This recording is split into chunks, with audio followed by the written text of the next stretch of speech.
15,000 साल पहले हिमालय की ऊंची चोटियों में एक योगी प्रकट हुए।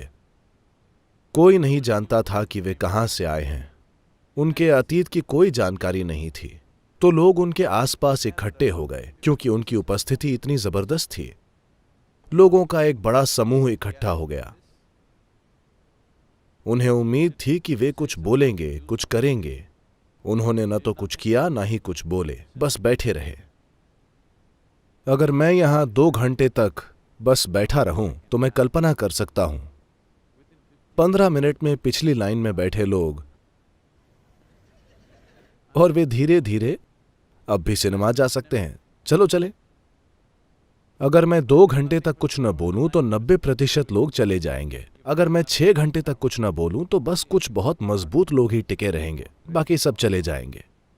यही उनके साथ हुआ। उन्होंने न तो कुछ किया, न ही कुछ बोले, बस बैठे रहे। एक दिन या एक हफ्ते नहीं, वे महीनों तक बस स्थिर बैठे रहे। सभी चमत्कार की उम्मीद कर रहे थे, कुछ नहीं हुआ, वे बस बैठे रहे। लेकिन वे एक बहुत बुनियादी चमत्कार नहीं समझ पाए, क्योंकि फिलहाल आपके शरीर की प्रकृति ऐसी है कि आपका अच्छा ध्यान रखा जा रहा है। आपने दोपहर में भोजन किया, शाम में शायद नाश्ता किया, और नींद न आने के लिए कॉफी भी पी, और शायद आपके बैग में भी कुछ है। कितनी चीजें हैं। इन सभी चीजों का ध्यान रखा जा रहा है, इसीलिए ये ठीक है। मान लीजिए हम आपको यहां 4 घंटे बिठा दें।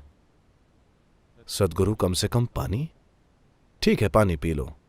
पानी पीने के बाद क्या आप यहां बैठ सकते हैं? सद्गुरु, ठीक है, वो करके आओ।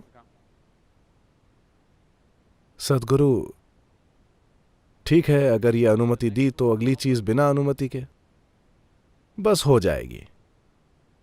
या दूसरे शब्दों में, जिसे आप शरीर कहते हैं, वो बस प्रक्रियाओं की एक श्रृंखला है। जब आप उनका ध्यान रखते हैं, सिर्फ तभी ये ठीक रहता है। अगर आप ध्यान न रखें तो आप देखेंगे ये क्या मुसीबत है।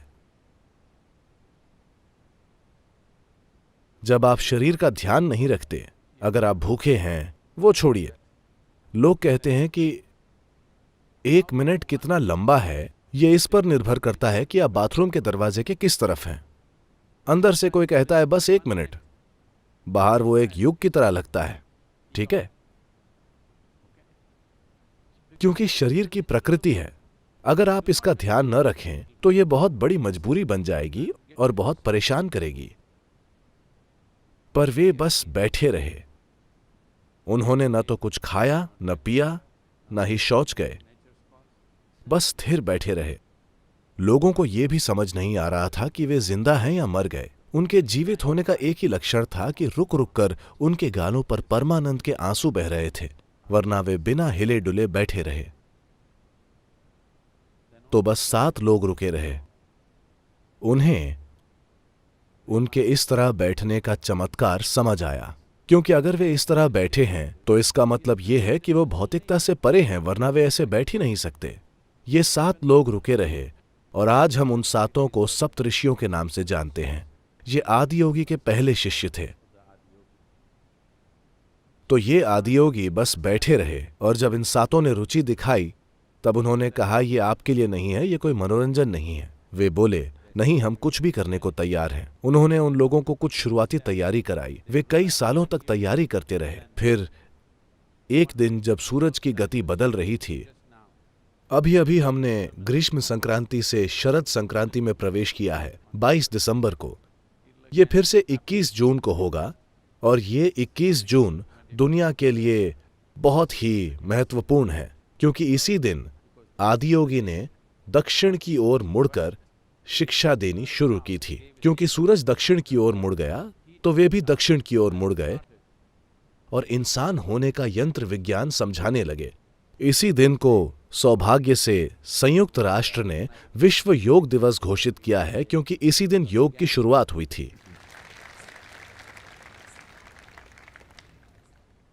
इंसानी यंत्र विज्ञान को समझने की ये अद्भुत प्रक्रिया शुरू हो गई।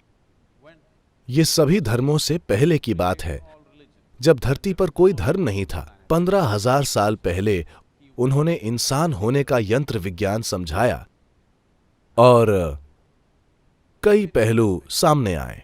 उन्होंने 112 तरीके सिखाए जिनसे इंसान अपनी परम प्रकृति को पा सकता है। और जब लोगों ने पूछा, विशेष रूप से उनकी पत्नी पार्वती ने पूछा कि सिर्फ 112 क्यों और क्यों नहीं, वे बोले, अगर आप शरीर में हैं तो सिर्फ 112 तरीके हैं। अगर आप शरीर से परे हैं तो इस सृष्टि में जितने परमाणु हैं उतने मार्ग हैं, अगर आप खोज करना चाहते हैं तो। लेकिन अगर आप शरीर में हैं तो सिर्फ 112 तरीके हैं। और पूरा योग विज्ञान आज भी यही मानता है, क्योंकि कोई भी नए तरीके नहीं ढूंढ पाया है।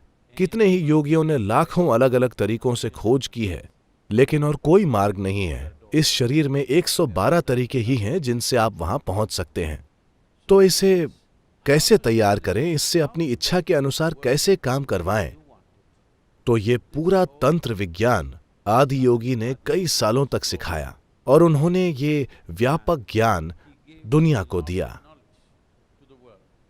और फिर इन 7 लोगों को 7 अलग अलग दिशाओं में जाने को कहा। एक मध्य एशिया गए, एक उत्तरी अफ्रीका गए, एक दक्षिण अमेरिका गए, एक दक्षिण पूर्वी एशिया गए, एक हिमालय पर्वत के भारतीय हिस्से में आए, एक उनके साथ रुक गए, और एक अन्य जो हमारे लिए बहुत महत्वपूर्ण है, अगस्त्य मुनि, वे दक्षिण की ओर आए। उन्हें दक्षिण दिव्य दर्शन का जनक माना जाता है, क्योंकि उन्होंने विंध्या पर्वत के दक्षिण में एक भी इंसानी आबादी को नहीं छोड़ा। दक्कन पठार में उन्होंने सुनिश्चित किया कि हर वो इंसान जो यहाँ रहता है वो आध्यात्मिक प्रक्रिया के बारे में कुछ न कुछ जाने।